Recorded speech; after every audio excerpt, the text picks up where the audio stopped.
Sabi ko, basta okey tayo. Wag niyong ipamukha sa amin na, kayo pa yung tumulong kasi unang-una naman kung hindi namin matutulungan 'yan or mava-vlog, 'di niyo naman makikilala, ano. Yun lang naman, walang problema kung gusto niyong tulungan 'yan basta okey tayo. Kaso yun nga, 'di naman kami okey, antay na siya ngayon. Wala tayong magagawa, mas pinili lang niyang maging antay, ano.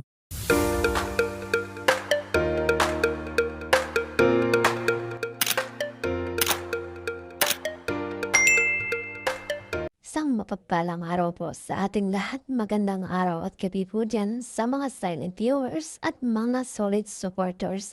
Sa mga kalingap, narito nga po muling ang aking update ngayong araw patungkol kung saan ay ating nga pong pag-uusapan mga kalingap. At heto nga po, Kalingap Rap, sinasabing hindi na susuportahan si Fiancé. So bakit mga kalingap? Dahil na po, siya ay anti-kalingap nga. Sa mga kalingap, ating nga po yung pag-uusapan at ating alamin ko ano nga ba ang katotohanan. Pero bago po yan, ay lagi kong paalala sa inyo, bago po tayo magbigay ng ating mga komento at opinyon, itapusin po muna natin ang kabuuan ng video. Nang sa gawa nun ay akma po nating i-comment mga kalingap. At lagi kong paalala sa inyo, patuloy nating suportahan ang mag-ama na matubang. Napakaganda nga po yung pinapakita nilang pagbigay saya at tulong sa ating mga kababayan. At ganoon din, patuloy natin suportahan ang kanilang may bahay. Walang iba, kundi sina Ate Edna Vlogs at Jackie Tapia. Ayan, sa ating muling pagbabalik, narito ang ating panibagong pag-uusapan at bibigyan ng reaksyon, mga kalingap na kung saan narito nga po at nakikita natin na sinasabing Kalingap Rab ay hindi nasusuportahan. Ito kasi fiancé natin. So, mga kalingap, dito sa live niya, sa tingin niyo po, sino nga ba ang tinutukoy ni Kalingap Rab dito mga kalingap? Sa palagay ko ay ito nga pang si fiancé natin. Pero hindi pa nga po natin sure kung siya nga ba. Pero mga kalingap, ipagpalagay natin na si fiancé ito mga kalingap. So alamin nga po natin kung bakit hindi na susuportahan ni Kalingap Rab. Itong si Beyonce sa ating pagpalagay nga po na kung siya nga po ang tinutukoy nitong ni Kalingap Rab. So mga kalingap, ito nga po at sinabi ni Kalingap Rab dito na si Beyonce o sino man nga ba o talagang mukhang si Beyonce talaga ang pinupunto dito ng mga kalingap na siya nga po ay anti-kalingap na at mas pinili niya nga raw nga po maging anti-kalingap kung kaya wala na si Kalingap Rab pakialam na suportahan pa dahil ito nga po ang choice ni Beyonce. So, nanakalingap dahil nga po, kung bakit, ito nga din nga po isang katanungan din siguro ng mga viewers o isang basher na pumasok sa live ni Kalingap Edo at siguro ito ay napatanong mga kalingap na kung bakit itong naging beneficiary din ni Kalingap Rab si Gency, bakit hindi pa o hindi na sinusuportahan dahil itong si Joy nga po at si Carla natin mga kalingap meron na rin mga sariling YouTube channel at tinutulungan na po ni Kalingap Rab na magporsige o maging maayos ang lahat dito at tinuturuan ni Kalingap Rab si Joy kung paano mag-level up pa itong kanyang YouTube channel at dahil na po siguro mga kalingap dito sa sinabi ni Kalingap Rab sa kanyang live ay napatanong itong isang viewers, isang supporters mga kalingap. Hindi natin malaman kung ito ba isang bashers na pumasok lamang sa live ni Kalingap Rab. At yun nga po, papanoorin ko natin ang video ito na kung saan ay atin nga po alamin o re-reaction ng mga kalingap at sa inyong palagay kung ano nga ba o sino nga ba ang tinutukoy ni Kalingap Rab dito mga kalingap. Sabi ko, basta okey tayo. Wag niyong ipamukha sa amin na,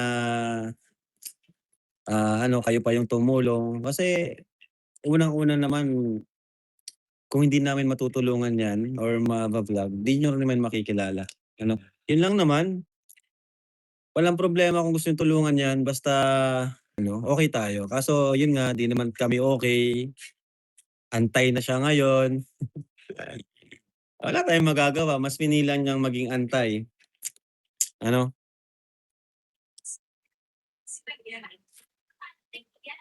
Ikaw nga at si Kuya Bal mahilig manumbat. Anong klaseng panunumbat po? Ano, kailan po ako nanumbat?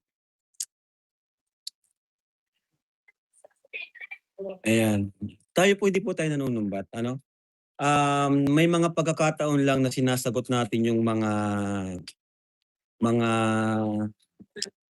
tawag diyan, mga sinasabi against sa'tin para ipagtanggol yung sarili natin. Pero hindi tayo manunumbat sa mga tinutulungan natin ano. Ba't tayo manunumbat, anong ano, anong dahilan ba't tayo manunumbat, 'di ba?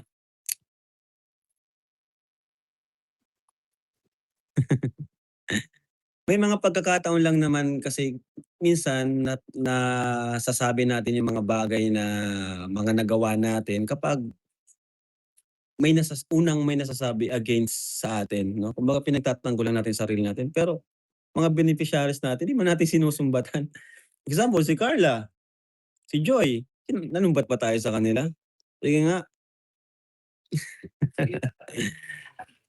Sino pa? Si Dara, ang dami na nating beneficiaries. Bakit naman tayo manunumbat?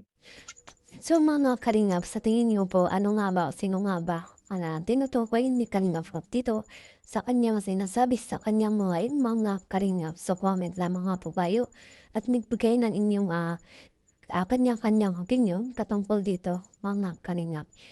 So sa ngayon ay talagang pati dito nga po mga Kalingap, kaya naulit sa kanya yung mga sinasabing pananambat mga Kalingap niyo at kung noon nga po Kalingap Rob natin ay nananahimik, hindi na marunong sumagot sa mga tanong ng mga kung sino mang mga bashers diyan.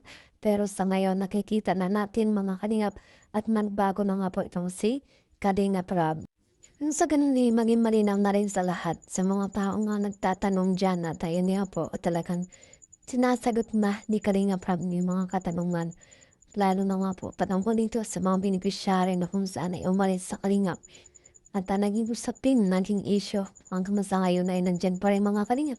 At hindi mawala-wala ang isyung patungkol dito.